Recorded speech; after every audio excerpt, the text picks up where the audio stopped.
여러분 한 주간 잘 쉬셨습니까?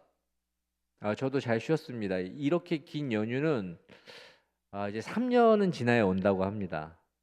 네. 뭐 아쉬우신 분들도 있을 수 있고 한데 3년 또 금방 갑니다. 그때 잘 쉬시면 되는데 제가 이 휴식과 쉼에 대해서 좀 생각을 하면서 마음에 어떤 마음이 들었냐면 그럼 우리는 어떨 때 이 쉼을 경험하나라는 그런 마음이 들었습니다. 여러분 어떨 때 여러분 쉼을 경험합니까? 여러분 어떨 때 여러분이 내가 쉬었다라는 그런 마음을 경험하십니까? 그냥 하던 일을 멈추고 자신이 있던 자리에서 잠시 벗어나 휴식을 취하는 것이 그냥 우리에게 쉼이 찾아올까? 이런 마음이 들었습니다. 그냥 쉰다고 해서 우리가 쉼을 얻을 수 있을까?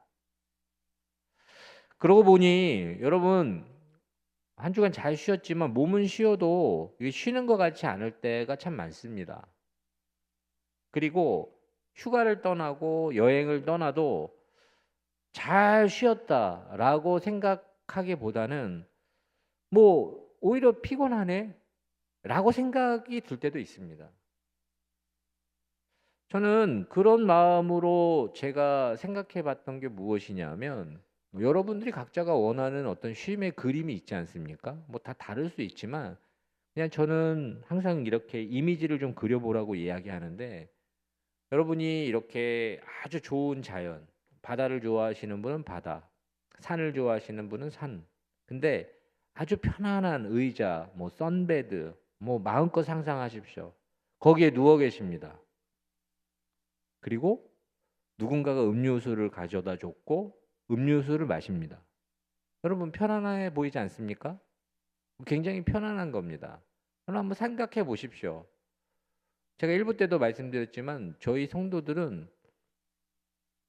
생각은 하는 건가? 이런 마음이 드는데 생각할 거라고 믿습니다. 잘 듣고 계시기 때문에 그런 마음으로 표정으로 보고 계신데 생각해 보십시오. 그 자리에 여러분이 계십니다. 아주 편안하게. 그런데 제가 묻고 싶은 게 무엇이냐면 이 평안이 이런 편안함이 과연 얼마나 갈까? 여러분 한 주 정도 이렇게 보내시면 어떨까? 좋을 겁니다. 그런데 이게 한 달, 아니 두 달, 1년 내내 그렇게 해보라고 하십시오. 그러면 그것이 우리에게 편안함을 주고 쉼을 줄 수 있을까? 한번 생각을 해보십시오.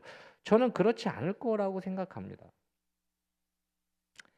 그렇지 않은 이유는 무엇이냐면 그냥 쉰다고 해서 그냥 그 자리에서 내가 하던 일을 멈추고 그냥 휴식을 취하는 것이 우리에게 쉼을 가져다 오느냐? 그렇지 않다라는 것을 여러분들에게 함께 나누고자 하는 겁니다. 그렇다면 과연 우리는 어떨 때 진정한 쉼을 경험할 수 있을까? 그것이 오늘 우리에게 주신 하나님 말씀입니다. 마태복음 11장 28절 말씀이 나올 텐데 이 말씀은 암송해도 좋고 여러분들 다 좋아하는 말씀이니까 한 목소리로 함께 읽어보도록 하겠습니다. 수고하고 무거운 짐진 자들아 다 내게로 오라. 내가 너희를 쉬게 하리라. 아멘. 아멘. 여러분 너무나도 유명한 말씀입니다. 수고하고 무거운 짐진 자들아 다 내게로 오라. 내가 너희를 쉬게 하리라. 여기에서 무엇이 나오냐면 쉼이 나옵니다. 예수님께서는 예수님의 초청에 응하는 한 분 한 분에게 오늘 무엇을 약속하시느냐? 쉼을 약속하십니다. 그렇다면 예수님이 약속하시는 이 쉼의 의미는 무엇일까? 예수님이 약속하시는 이 쉼의 의미를 이 말씀 속에서 깊이 보아야 우리가 우리의 쉼이 무엇인지를 발견하게 됩니다. 예수님께서 이 초청의 음성에 담겨져 있는 그 마음은 무엇이냐면 우리가 먼저 쉼을 얻기 위해서 쉼이 있는 자리가 어디인지를 알려주길 원하시는 그분의 마음이 이 말씀에 있는 겁니다. 여러분 쉼이 있는 자리가 어디라고 생각하십니까? 예수님께서 오늘 수고하고 무거운 짐진 자들아 다 내게로 오라 내가 너희를 쉬게 하리라는 이 말씀 속에 예수님의 의도는 무엇이냐면 어떤 쉼이 장소나 시간의 개념에서 찾아오지 않는다는 겁니다. 여러분 아까 제가 말씀드렸듯이 어떤 그런 편안하게 휴식을 취하는 것, 하던 일을 멈추는 것, 그 속에서 쉼이 찾아오기보다는 예수님께서 오늘 이 초청의 음성 속에 담기고 우리가 알기를 원하시는 건 무엇이냐? 쉼이 시간과 장소의 개념이 아니라 관계의 개념에서 온다는 걸 우리가 깨닫기를 원하시는 겁니다. 아무리 여러분 쉬어도 쉬는 것 같지 않을 때를 살펴보시면 여러분이 그 관계의 풍성함을 누리지 못할 때입니다. 우리 쉼은 관계의 풍성함에서부터 비롯됩니다. 여러분 아무리 좋은 곳이다 할지라도 아무리 화려한 환경에 있다 할지라도 여러분 혼자 그것을 계속 하고 있다고 한번 생각해 보십시오. 여러분 그때 우리가 느끼는 건 무엇이냐면 함께 내가 사랑하는 사람과 이것을 함께 한다면 참 좋았을 텐데 라는 것을 당연히 생각하게 되고 만약에 여러분이 사랑하는 이와 함께 하지 않는다면 여러분은 곧 어떻게 되느냐? 흥미를 잃게 됩니다. 그리고 마음이 공허해지게 됩니다. 여러분 그것이 이 관계의 풍성함을 누리길 원하는 우리의 존재입니다. 우리는 그런 존재입니다. 그래서 매일 여러분 호텔 뷔페를 드신다고 생각을 해보십시오. 아유 너무 진수성찬이 막 펼쳐져 있습니다. 근데 그걸 혼자 먹는다? 그게 여러분들에게 쉼을 주고 만족을 주고 평안을 줄 것 같습니까? 아니면 작은 집 부엌에서 사랑하는 가족과 함께 밥을 짓고 웃으며 식탁을 나누는 것. 여러분 어느 쪽이 더 평안해 보이고 행복하게 느껴지십니까? 후자일 겁니다. 왜 그러냐? 우리는 그런 관계를 통해서 자신의 존재를 깨닫게 되는 어떤 그런 존재들이기 때문에 그렇습니다. 관계 속에서 존재의 의미를 발견하는 우리는 인간관계 속에서 사랑하는 사람들과의 관계 속에서 우리의 존재를 발견합니다. 그런데 여러분 우리 존재가 사람과 사람 사이 어떤 인간관계에만 머물까? 여러분 그렇지 않습니다. 여러분 우리는 오늘 이 예배당에 나와서 예배드리는 이유는 영적인 존재이기 때문에 그런 겁니다. 그래서 영적인 존재라면 우리는 무엇을 깨달아야 되느냐? 하나님과의 관계를 떠나면 아까 말씀드린 대로 아무리 좋은 거, 아무리 성공해도, 아무리 좋은 것을 가져도, 아무리 높이 올라가도 마음 한구석에 허전해지는 겁니다. 평안을 잃게 됩니다. 웃음이 사라지게 됩니다. 그 이유가 무엇이냐? 영적인 존재이기에 그 영적인 관계를 놓쳤기 때문에 그런 겁니다. 사실 여러분 우리가 삶을 살아가면서 피로하게 되는 어떤 피곤함을 느끼는 이유는 이 관계의 풍성함을 누리지 못할 때 찾아옵니다. 그리고 이 관계의 풍성함이 우리 가운데 사라질 때 우리는 피곤한 정말 그런 마음들과 심리 상태가 우리 가운데 주어진다는 겁니다. 그래서 예수님이 하시는 말씀이 무엇이냐? 수고하고 무거운 짐진 자들아 다 내게로 오라. 내가 너희를 쉬게 하리라. 예수님은 그냥 쉬어라 이런 얘기가 아닙니다. 그냥 쉬면 쉼을 얻으리라라는 게 아니라 내게로 오라. 내가 너와 다시 연결되길 원하고 나는 너와 함께 있길 원한다. 그 속에서 쉼이 너에게 주어질 것이다 라는 이 초청의 음성이 바로 하나님의 사랑의 마음으로 우리 가운데 하시는 말씀이라는 겁니다. 그래서 여러분 우리의 인생의 피곤한 이유는 쉼의 자리를 잘못 알고 있기 때문일 때가 많습니다. 일이 많아서 피곤한 게 아닙니다. 환경이 어려워서 피곤한 게 아닙니다. 여러분 어쩌면 여러분의 그 피곤함의 가장 큰 이유는 하나님과의 관계를 놓치면 찾아오는 겁니다. 여러분 아무리 좋은 시간도 아무리 좋은 장소도 사실 이게 깨지면 우리에게 쉼이 되지 않습니다. 우리의 쉼의 자리는 어디입니까? 우린 영적인 존재이기에 하나님이 함께 계시는 것. 여러분, 그곳이 우리의 쉼의 자리입니다. 그분의 임재 안에 있을 때, 그분과의 관계가 풍성할 때 비로소 우리 영혼은 무엇을 느끼게 되느냐? 쉼을 느끼게 됩니다. 그 자리가 어디냐? 예수 그리스도가 계신 자리입니다. 여러분, 탕자의 비유를 아실 겁니다. 저는 탕자의 비유를 자주 이야기하는 편인데, 여러분, 탕자의 비유를 생각해 본다면 탕자는 아버지를 떠나서 스스로 잘 살아보겠다고 결심했습니다. 아버지 아직 돌아가시지도 않았는데 유산을 달라고 해서 돈을 챙겨 세상으로 나갔습니다. 돈을 벌고 싶었고 친구도 사귀고 자유를 만끽하고 싶어 했습니다. 하지만 얼마 가지 않아서 그는 허무와 공허 속에 떨어지게 됩니다. 그리고 극도로 떨어지다 돼지 먹이를 탐내는 자리까지 가게 됩니다.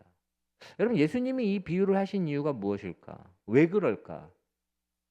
예수님께서는 그가 그렇게 떨어지고 그렇게 피곤했던 이유는 아버지와의 관계를 잃었기 때문이다라는 걸 말씀하고 싶은 겁니다.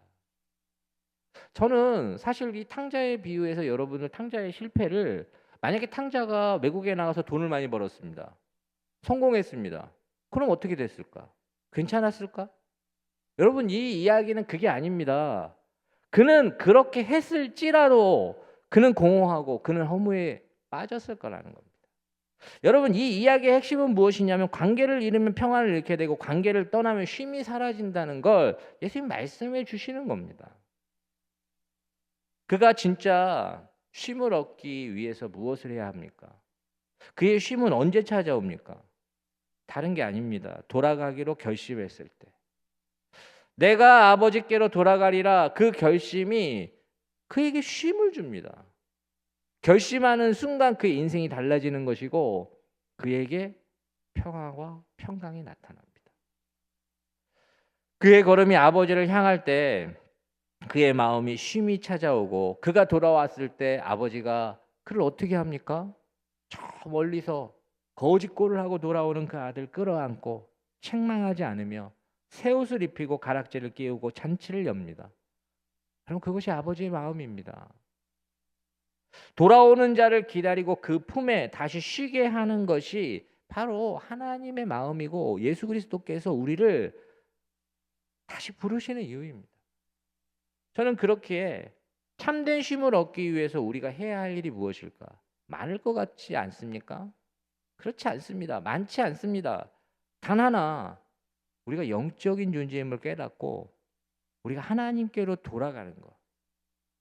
우리가 영적인 존재임을 깨닫고 예수님께로 돌아가는 것. 그 관계의 회복이 우리 가운데 주어지는 것. 여러분, 그 속에서 우리는 쉼을 얻을 수 있습니다. 그래서 예수님이 우리를 부르시는 겁니다. 이 초청의 음성에 나타난 또 하나의 의미를 한번 생각해 보기 원합니다. 여러분, 예수님께서 우리에게 그렇게 초청의 음성을 주신 이유는 우리가 피곤한 이유를 진짜 깨닫기를 원하는 겁니다. 네가 왜 피곤한지. 그리고 쉼의 자리로 우리를 부르시길 원하시는 그분의 마음. 여러분, 요즘 사람들을 제가 이렇게 살펴보면 너무 바쁩니다. 지하철 안에서도 바쁩니다. 저는 지하철 안에서 요즘 사람들 얼굴을 볼 수가 없습니다. 너무 바빠서 그분이. 말도 못 걸겠습니다. 잘못 말 걸었다가 큰일 날 것 같아서. 길거리에서도 제가 최근에 이렇게 헤매던 길이 있었는데 이 사람들한테 물어도 못 보겠다라는 생각이 들 정도로 너무 사람들이 그 속도가, 걸어가는 속도가 너무 바쁜 겁니다. 사실 거기에만 그렇습니까? 여러분, 우리가 좀 쉬어야 하는 가정에서도 바쁩니다. 가정들마다 저녁에 식사 시간을 맞추기가 쉽지 않습니다. 그렇지 않습니까? 아이들이 커버리거나 뭐 생활이 달라버리면 뭐 밥을 뭐 몇 번씩 먹어야 되는 이런 일들이 일어납니다. 정말 우린 너무 바쁩니다. 그런데 무엇이 우리를 그렇게 바쁘게 만드는 걸까? 하루가 모자랄 정도로 분주하게 사는데, 그런데 저는 요즘 시대만큼 이상하게 마음이 지치고 영혼이 메말랐던 시절이 있었을까? 우리는 생각보다 굉장히 마음이 지쳐 있고 영혼은 영적으로 메말라 있습니다. 그래서 여러분 유튜브 채널 같은 데를 보시면 불안이나 강박 이런 부분들에 대한 설명들이 막 넘쳐납니다. 아니 열심히 무엇인가를 하면 할수록 성취가 있어야 되는 거고 평안이 나와야 되는 건데 그렇지 못하다는 겁니다. 왜 그럴까? 저는 그 이유를 무엇으로 보고 있느냐? 우리가 살아가는 이 삶의 목적을 우리가 상실해서 그렇지 않을까? 삶의 목적을 잃어버리기 때문에 우리가 그렇게 마음이 지치고 영혼이 메말라지지 않나. 이렇게 저는 바라보고 있습니다. 여러분 하나님께서 주시는 방향을 놓치면 우리의 삶의 정확한 그 목적을 놓치면 우리는 의미 없이 분주함 속에서 계속 달리기만 합니다. 저는 그것을 탓하는 것이 아니라 마치 목적지를 모른 채 가속 페달만 계속 밟고 가는 자동차처럼 속도는 빠른 것 같고 무엇인가 될 것 같고 어딘가 갈 것 같은데 아무것도 되는 게 없는 겁니다. 방향을 놓친 겁니다. 방향이 없는 겁니다. 그때 찾아오는 게 무엇이냐? 극심한 피로감. 그리고 영혼의 메마름. 그리고 기쁨이 사라집니다. 저는 이 자리에 계신 분들 중에서도 이 예배에 나오신 분들 중에서도 몸은 살아있지만 마음은 이미 지쳐있는 분이 있을 수 있다고 생각합니다. 그런 분 계십니까? 있을 수 있습니다. 겉으로는 멀쩡히 걸어다니고 아무 문제 없는 것 같은데 속으로는 이렇게 사는 게 맞나라는 회의가 우리 가운데 들어올 때도 있습니다. 그런 분 계십니까? 있을 수 있습니다. 여러분 근데 그 이유가 무엇이라고 생각하십니까? 그 이유는 여러분 분명히 저는 지적하고 싶습니다. 여러분이 삶의 목적을 상실했기 때문에 그럴 수도 있습니다. 왜 사는지, 내가 그 일을 왜 하는지 어떤 그런 목적을 상실한 겁니다. 예수님이 주시는 쉼은 단순히 몸을 쉬는 쉼으로 끝나는 게 아닙니다. 수고하고 무거운 짐진 자들아 다 내게로 오라 내가 너희를 쉬게 하리라는 이 말씀은 쉼의 본질, 우리의 삶의 목적을 회복할 때 쉼이 찾아온다는 것을 다시 한번 예수님이 말씀하시는 겁니다. 그냥 쉬어라 라는 것이 아니라 내게 오라고 하시는 그 말씀 속에는 삶의 방향을 제시하는 것이고 관계의 문제를 해결하는 것이고 하나님께 돌아오는 것 그리고 그 수고하고 무거운 짐이 무엇인지를 우리가 깨닫기를 원하시는 그분의 마음. 여러분 사실 우리의 이 수고하고 무거운 짐은 일상의 피곤함을 이야기하지 않습니다. 이 수고하고 무거운 짐은 하나님 없이 사는 분주함, 하나님의 뜻을 잃은 채 달리는 인생의 무게를 의미하는 겁니다. 이걸 놓치면 왜 살아가는지, 내가 왜 그걸 그렇게 열심히 하는지 우리는 이걸 혼돈하게 됩니다. 여러분 대부분 우리가 삶의 목적이라고 생각하는 게 대부분 삶의 수단일 때가 대부분입니다. 그것이 진짜 목적이 되는가? 아닙니다. 그건 여러분이 살아가는 진정한 목적의 수단이지 이 수단과 목적이 우리는 자꾸만 혼돈이 찾아온다는 겁니다.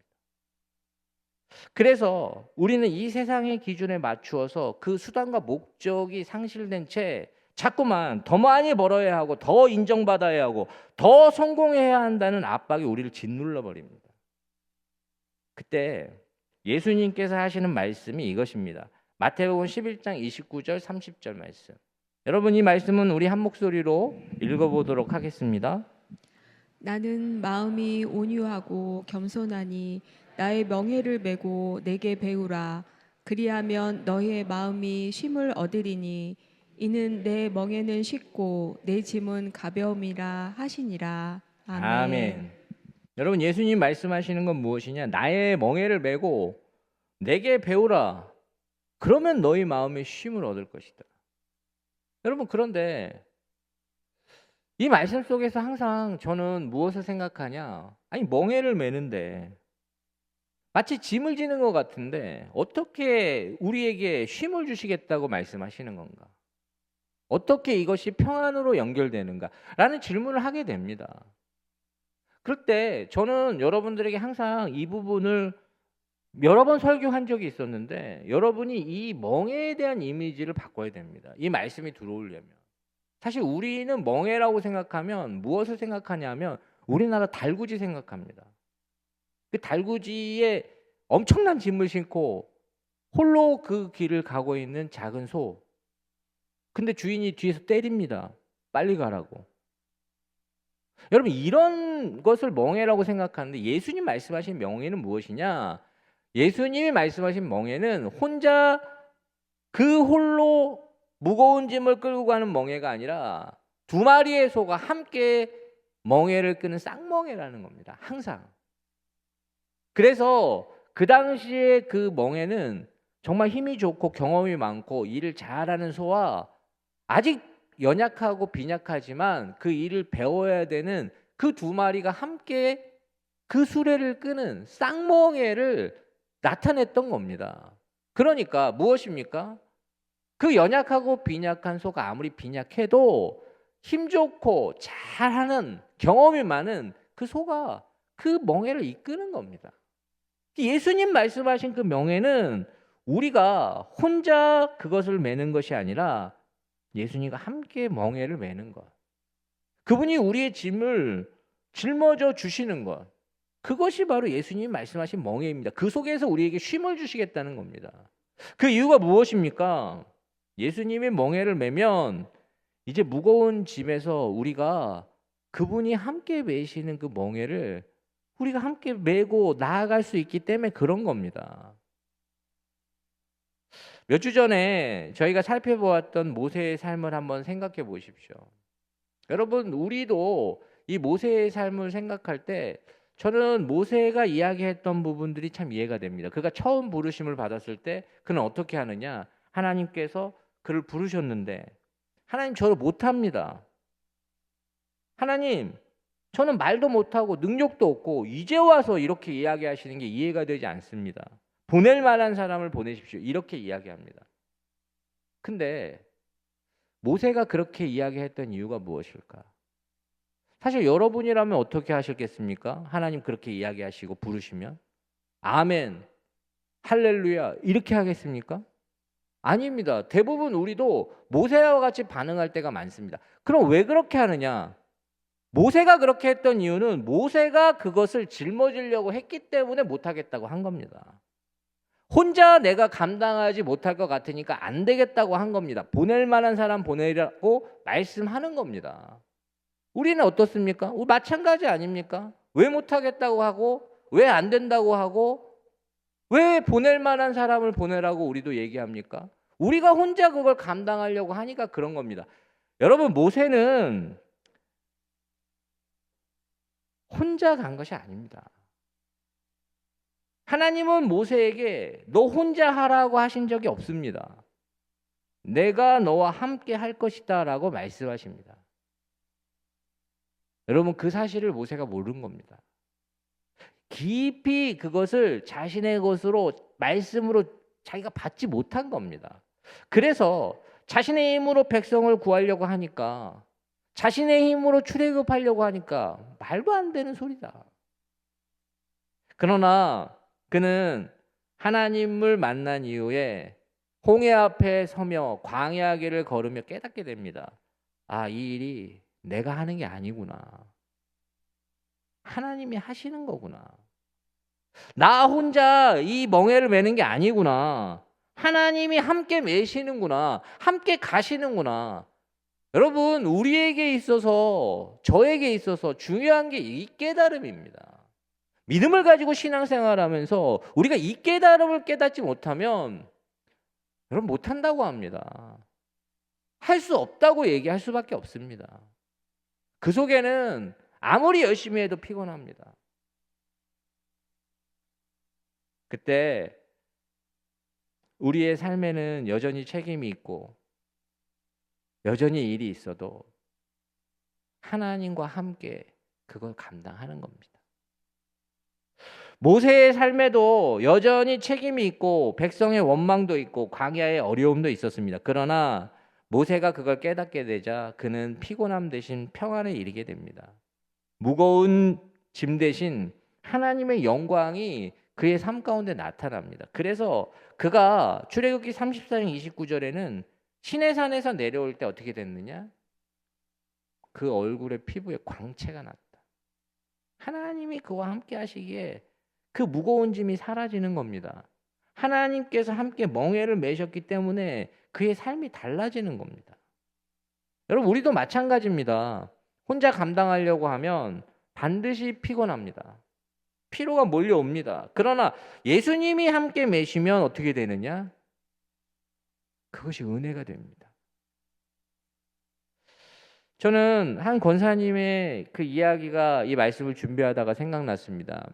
어떤 분이 정말로 열심히 교회를 섬기시는 분이고 최선을 다해서 섬기시는 분인데 어느 날 저에게 이런 고백을 했습니다. 목사님, 제가 정말 교회를 최선을 다해서 섬기고 하나님 위해서 일한다고 생각했는데 제가 깨달은 게 있습니다. 내가 하나님 위해서 일한다고 그렇게 이야기했지만 하나님 없이 일하고 있었구나.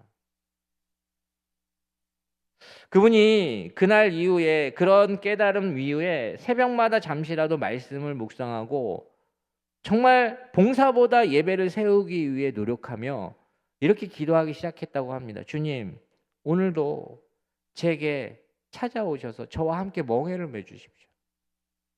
그때부터 일은 뭐 줄어든 게 아닙니다. 그러나 그의 마음이 달라지기 시작한 겁니다. 가벼워지기 시작했을 뿐만 아니라 하나님과 함께 걷는 이 기쁨이 무엇인지, 그가 나와 함께 멍에를 매는 것이 무엇인지가 발견되어지자 그것이 은혜의 자리가 되었다고 합니다. 여러분, 오늘 우리에게 쉼이 필요한데 쉼은 일을 멈추는 데서 오는 것이 아닙니다. 예수님과 함께 멍에를 맬 때 오는 겁니다. 예수님 없이 여러분 홀로 짐을 지려고 하지 마십시오. 내게로 오라 라고 말씀하시는 그분의 그 초청에 응답하셔서 그분과 함께 멍에를 매면 우리 일상 속에서도 참된 쉼이 시작됩니다. 주님과 함께 동행하는 그 멍에는 고통이 아니라 은혜의 동행이며 사명의 기쁨이며 하나님 주시는 평안의 통로입니다. 그렇게 기억하십시오. 진정한 쉼은 멈추는 것이 아니라 여러분 방향의 회복입니다. 그 방향은 언제나 예수님께로 돌아갈 때 회복이 됩니다. 오늘 그분의 부르심 앞에 다시 돌아오십시오. 내게로 오라. 네, 주님, 제가 주님께로 갑니다. 라고 말씀하고 여러분이 그 초청에 응답하실 때 쉼이 찾아옵니다. 여러분, 우리 인생은 지치고 피곤할 때를 잘 살펴보십시오. 단순히 몸이 힘든 부분 때문에만 찾아오지 않습니다. 한번 생각해 보십시오. 여러분이 정말 지치고 피곤할 때 몸이 힘들면 그냥 잠시 쉬면 또 회복이 됩니다. 그런데 아무리 쉬어도 회복이 안 되는 것, 몸은 쉬게 해도 마음은 여전히 무겁고 쉼이 주어지지 않는 그런 피곤함이 우리 가운데 찾아온다면 여러분, 이유는 단 하나일 수 있습니다. 우리의 삶의 목적이 분명하지 않기 때문에. 열심히 해도 만족이 없습니다. 더 많이 가져도 마음이 비어갑니다. 열심히 하지만 왜 사는가를 잃어버릴 때 우리는 지치고 피곤할 수밖에 없습니다. 그래서 예수님이 주시는 이 쉼은 무엇이냐? 단순히 휴식이 아닙니다. 휴식이 아니라 방향과 목적을 회복하는 것. 거기서 쉼이 온다는 걸 우리에게 알려주시는 겁니다. 진정한 쉼은 방향과 목적이 바로 설 때 내가 왜 사는지, 내가 무엇 때문에 이 일을 하는지 깨닫는 겁니다. 모세를 다시 한번 생각해 본다면 그는 하나님의 부르심을 처음부터 받았던, 태어나면서부터 받았던 사람은 아닙니다. 그는 왕궁에 살았습니다. 자기 하고 싶은 대로 했고 많은 것들이 그에게는 하나님과 상관없이 살았습니다. 그의 정체성은 사실 하나님께 속하지 않았습니다. 그러나 그가 열심히 살면 살수록 그의 일은, 그에게는 쉼이 주어지지 않았습니다. 여러분, 광야에서 할 일 없이 지냈다고 그가 쉬었을까?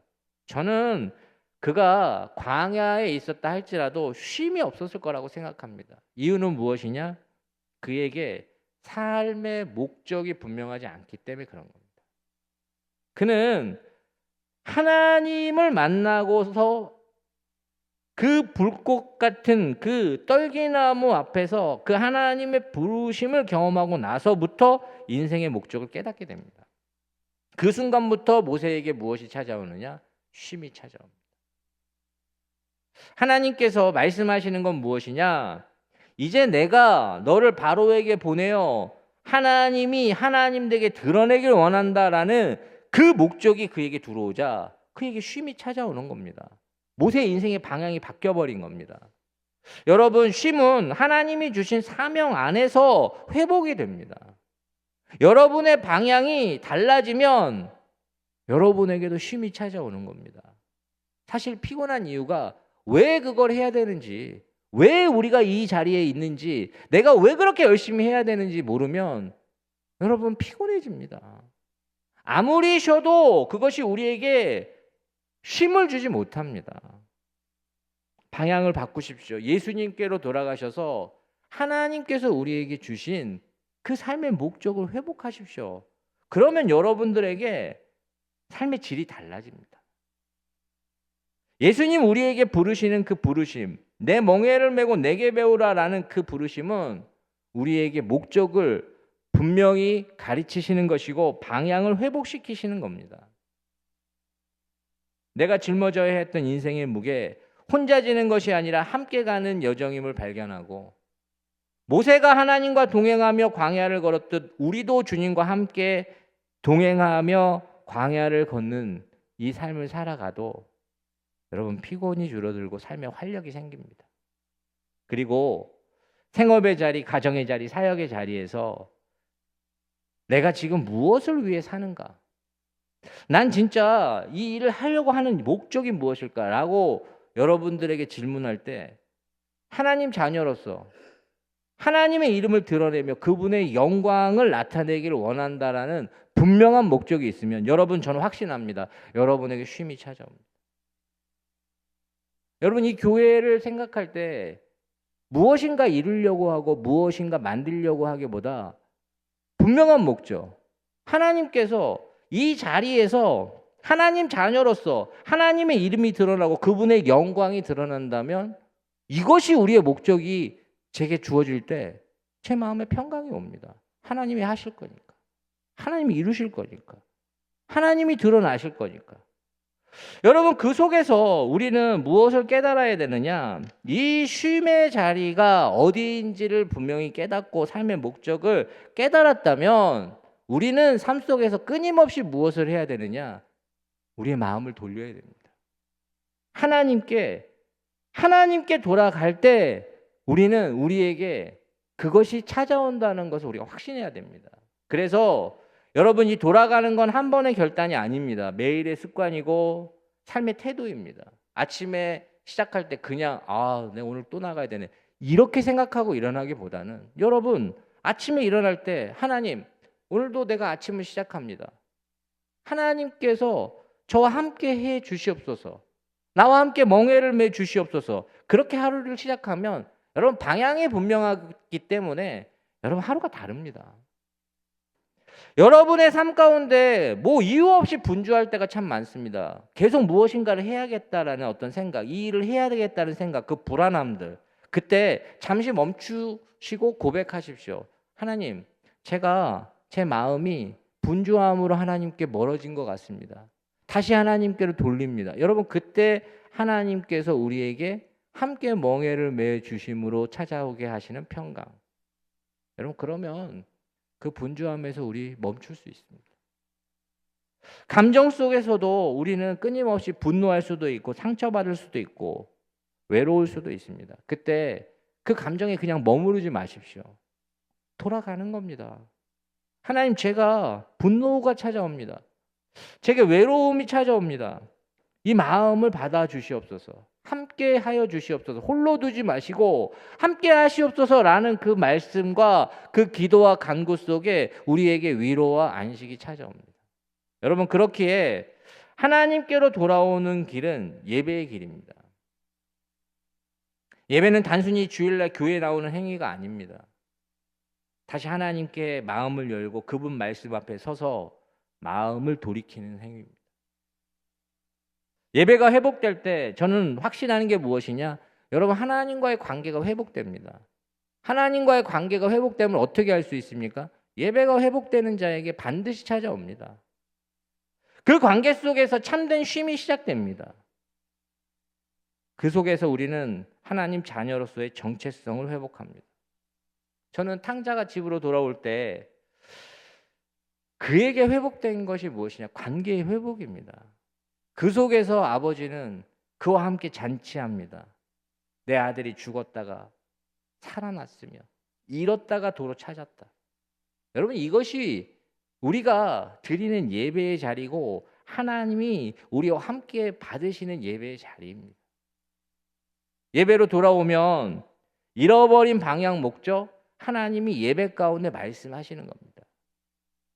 내가 왜 사는지, 내가 무엇 때문에 이걸 하고 있는지.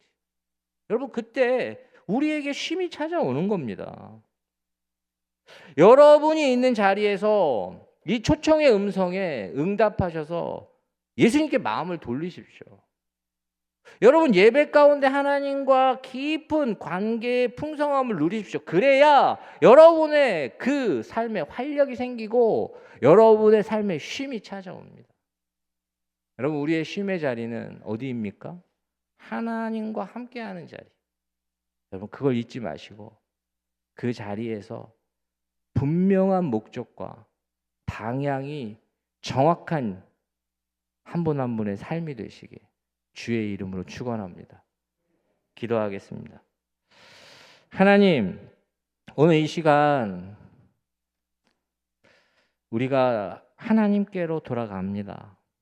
한 주간 동안 흩어진 마음을 모으고 하나님께로 갑니다.